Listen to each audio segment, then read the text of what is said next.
Bonjour, dans cette vidéo, nous allons présenter l'expérience dite du tube à essai qui disparaît. Alors pour cela, cette expérience va s'appuyer sur une notion très connue en optique qui s'appelle la notion d'indice de réfraction. Voici le poster qui présente cette notion. L'indice de réfraction qu'on note par la lettre petit n est une valeur chiffrée qui caractérise un milieu transparent. Par exemple, l'air, son indice de réfraction c'est 1. L'eau, son indice de réfraction, c'est 1,3. Quant au verre, c'est 1,473, etc. Voilà, on ne va pas tout montrer dès le début, d'accord? Ce poster, bien sûr, on l'exploitera par la suite. Que veut dire que l'indice de réfraction, par exemple, de l'eau vaut 1,3?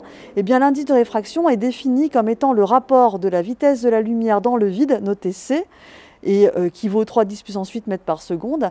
Et V, c'est la vitesse de la lumière dans le milieu considéré. Donc l'indice de réfraction de l'eau, 1,33, eh bien ça veut dire que la lumière dans le vide sur la vitesse de la lumière dans l'eau, ça vaut 1,3, pardon. Donc la vitesse de la lumière dans l'eau, ça vaut 2,3 10 puissance 8. Autrement dit, la lumière se propage 1,3 fois moins vite dans l'eau que dans le vide. Si l'indice de réfraction de l'air vaut 1, ça veut dire que la lumière se propage une fois moins vite dans l'air que dans le vide. Autrement dit, ça se propage à la même vitesse. Donc ce petit n est une valeur chiffrée qui caractérise le milieu transparent traversé par la lumière. Alors maintenant, regardons l'expérience avec le kit pédagogique qui permet d'expliquer le phénomène de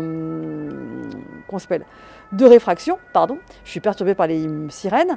Donc ici, on a une lumière qui passe de l'air au plexiglas. Lorsque l'angle d'incidence est non nul, on se rend compte que le rayon, au lieu d'aller en ligne droite et d'arriver sur la graduation, par exemple ici je suis à 30, donc on s'attend à avoir une lumière qui arrive à la graduation 30, on se rend compte que la lumière arrive autour de la graduation. Alors là, je ne suis pas en pleine obscurité, donc on le devine peut-être.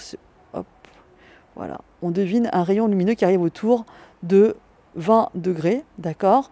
Et donc le fait que la lumière n'aille pas en ligne droite, d'accord, la lumière, au lieu d'aller en ligne droite, eh bien, elle change de direction.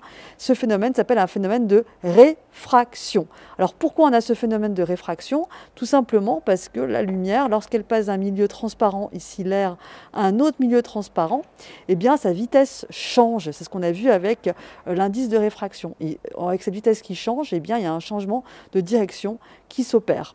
Alors ce changement de direction, eh bien, la lumière, elle va le vivre à chaque fois qu'elle va traverser des milieux d'indices de réfraction différents. Alors ça, c'est pour l'aspect théorique. Et maintenant, on va passer à l'aspect pratique.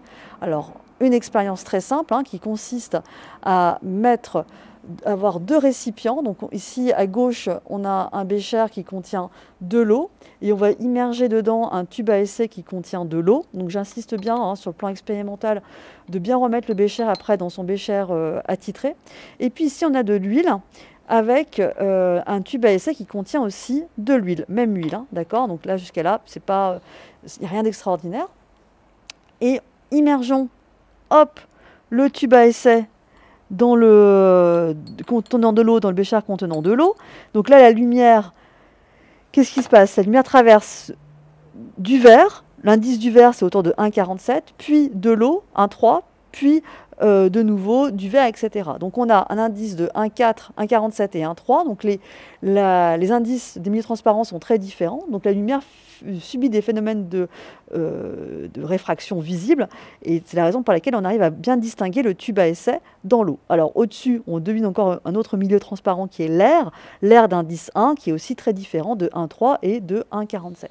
Maintenant, immergeons le tube à essai contenant de l'huile dans un bécher contenant de l'huile. Miracle, le tube a disparu. Et si je continue avec l'air, là on voit bien l'air au-dessus. Alors, pourquoi on a l'impression que le tube à essai disparaît? Tout simplement parce que cette fois, l'indice de réfraction de l'huile de colza, c'est 1,474, très très proche de celui du verre. Autrement dit, la lumière, quand elle traverse le verre, puis l'huile de colza, puis le verre du tube à essai, puis l'huile de colza dans le tube à essai, pour la lumière, c'est comme si elle traversait deux milieux identiques. Autrement dit, elle ne subit pas de phénomène de réfraction. Étonnant, non?